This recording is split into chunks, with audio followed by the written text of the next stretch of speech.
Welcome to this week's edition of Pitstop. With me, Jaco and Merwe. I'm joined by Mark Jones and Charl Bosch.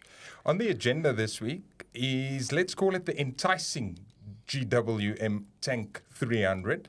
It was a highly anticipated SUV that was finally unveiled to the South African market a few weeks ago. It's been in the country for slightly longer than that. Showed its face last year at Nampo, where Charl got a first glimpse of it. 2 weeks ago, Mark got a glimpse of it during the official launch drive, and we've got one standing in the basement at the moment. But before we start talking about or giving our opinions about the car, just Charl, first of all, what is the Tank 300? What is its aim, and what is it priced at? So basically, it's this retro-styled Soviet-era type SUV, full-on focused on off-roading. The Tank brand, the car is sold as the GWM Tank in South Africa, but because of GWM probably not want to establish another brand in South Africa, they've called it the GWM Tank instead of just calling it Tank as it's sold in China. But it's their full-on off-road division. There's another 2 or 3 vehicles apart from the Tank brand, which we'll probably talk about in a later stage. So it is full-on hardcore off-roading without compromise vehicles. And pricing? It's about, from what we can remember, just over 700,000 for the entry-level super luxury petrol, 2-litre turbo petrol. I will say that there's 2 trim levels, super luxury and ultra luxury. The petrol versions are only coming to South Africa later on. At the moment, it's only the top of the range hybrid, which is 870,000 rand, which is only available in the super luxury trim level. Okay, so that's not actually topping the trim level. It's just topping basically the price scale at this stage. I think if you can, what they probably did was if you can put compensate the hybrid system, or rather compensate the hybrid system and then using the entry level derivative. Otherwise, the pricing would spike beyond measure. If you have the super or the ultra luxury spec level with the hybrid system, then it will be completely unattainable. So it's a compromise you'll have to make if you want the hybrid. Well, let's dive straight into the ride. I mean, Mark, you obviously experienced it off the road, where it's, like Charl said, basically been built for, and a bit of the open road. What was your first impressions of the drive? What did you like? What didn't you like? Well, I like the fact that it's not top of the range because it has a few of those annoying safety systems deleted, like lane keep and whatever, so it was just easier to drive without so much interference. I know it's the way the world is going, but come on, those Chinese cars are very intrusive. So it was actually pleasant to drive it on the highway, on an open road, and the speed control just did what it should do. So that, for me, was great. And being the lowest spec, I mean, it's a bit of a misnomer. It's got lots of spec. I mean, it's not like a base model Land Cruiser kind of feel to it. It's still good. So, yeah, on-road, pretty good. Wasn't in love with the fuel consumption. I think that's well documented. And that's with the hybrid. So I worry, when the 2-litre petrol comes on its own only, with no electrical assistance, I don't know where the consumption is going to go. That is, for me, it's a problem. I just think it's something that is, in South Africa, where petrol is expensive, it's something to be concerned about. But exactly as you said, it's billed as a go-anywhere off-roader. And me being not the off-roader kind of guy, jumped in that.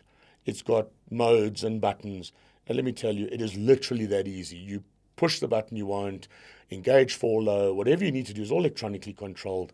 And pick a piece of tar, off-road, mountain, spot a goat up there somewhere and you want to go fetch it. You just go. It's literally that easy. My wife could drive up the side of Kilimanjaro probably. It is really good. The departure approach angles are good. The under protection's good. You're not going to be shortchanged. It's off-road treat. It trundles over anything. So yeah, they've hit the mark there without a doubt, and that's going to be something the sort of enthusiasts are going to buy into a lot. That they're going to go show off, and it's really easy to do.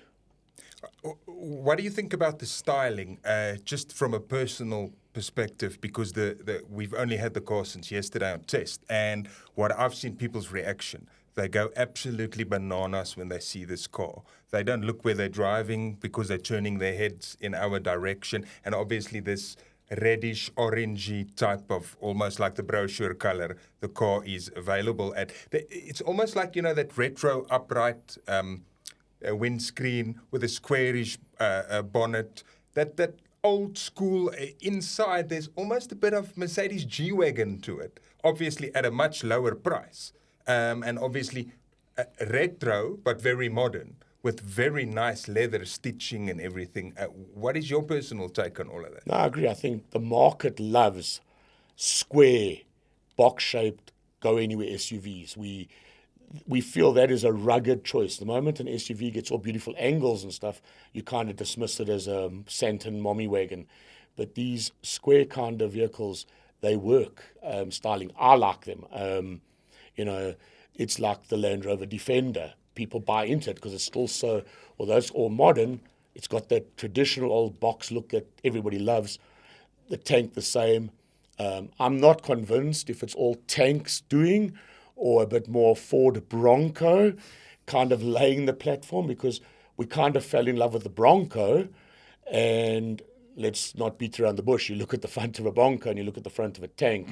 They're kind of same.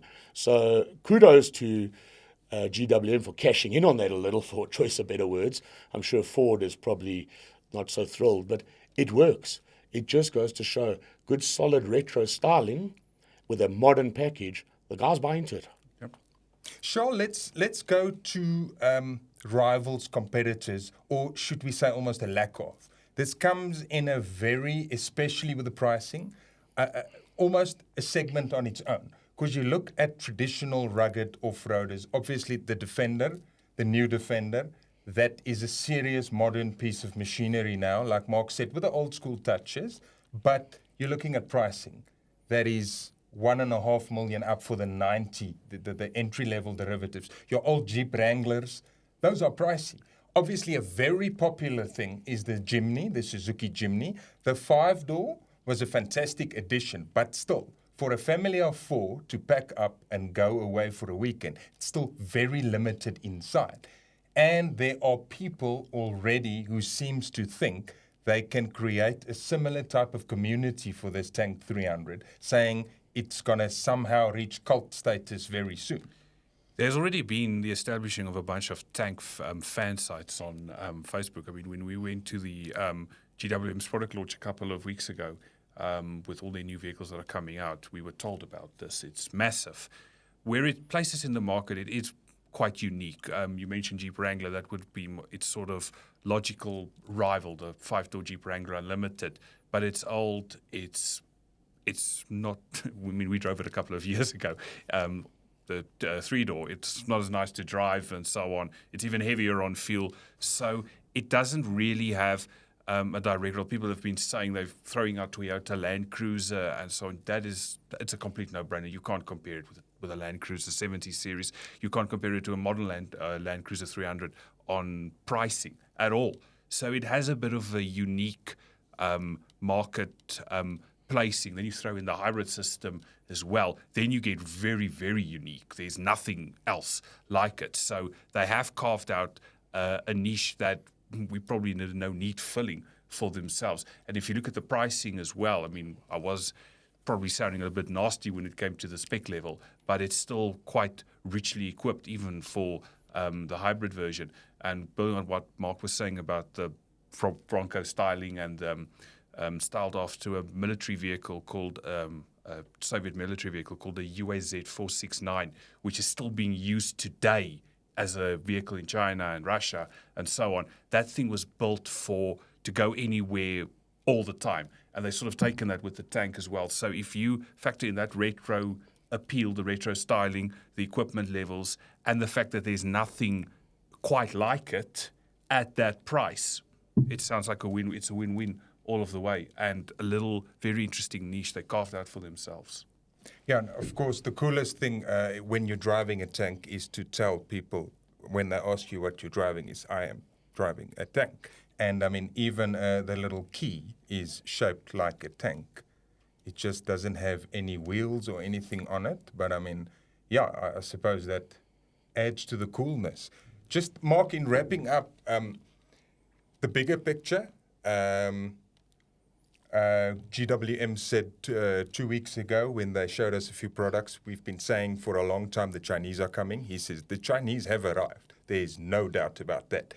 It's just another little stepping stone for them establishing themselves locally. And if they can get a car with like almost a mad love following like that, it will put them in very good stead going forward. 100%. You can stop saying they're coming. They've arrived. Their product evolves. I mean, there are other Chinese manufacturers that are bringing some really good stuff they're all moving up. So what they're all testing, I believe, is the waters above. I wouldn't say cheap. Cheap's the wrong word, but they're starting to push the 800s, the 900s, the 1 million. They're starting to test the waters, sort of heading towards a premium price.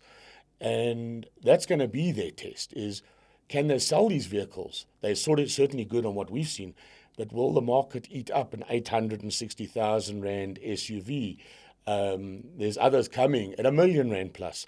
And as they do that, they will evolve, and their products are good. So our appetite for spending money on high-end vehicles, if it's there, they've achieved their goal. They're just going to show that they keep coming. They're going to be the Kia and Hyundai.